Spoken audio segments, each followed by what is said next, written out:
तो का हाल बा भाई, आ गइल बाड़े पावर स्टार और ट्रेंडिंग स्टार दोनों विवाद लेके। का दोनों भैया विवाद लेके मार्केट में उतर गइल बाड़े।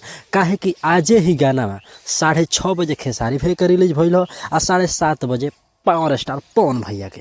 तो दोनों लोग के गाना के नाम बा पावर स्टार भैया गाना के नाम बा रुसो ना करे। तो उहे ट्रेंडिंग स्टार भैया के गाना के नाम बा फुरु फुरु करे आंगावा। का फुरु फुरु करे आंगावा। हालांकि अगर बात कल जाओ तो पावर स्टार पवन भैया के एको होली नहीं, लेकिन लोग गीत बहुत धांसू गइल बा।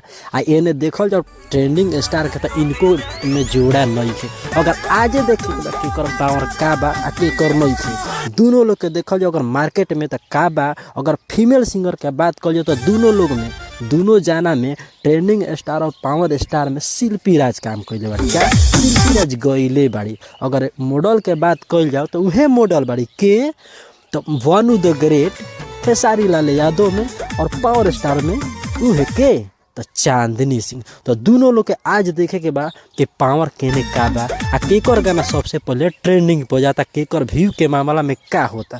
हम ना आप लोग बताइएगा कि किसका गाना कहाँ जाएगा का। लेकिन दोनों लोग के आज गाना छूटल बा, लेकिन 1 घंटा के फेर बा।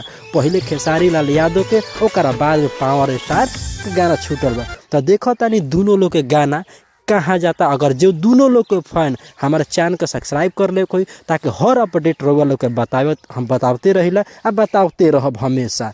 तो देखे के बा के का करता आ गाना में के को ट्रेंड करता। ठीक बा, तो देखो तनी का हाल बा। तो चलिए जय हिंद जय भारत। आ खेसारी लाल भैया के आ पावर स्टार भैया का गाना हो जाए एकदम वायरल। देखते हैं क्या होता है। जय हो भोजपुरिया समाज।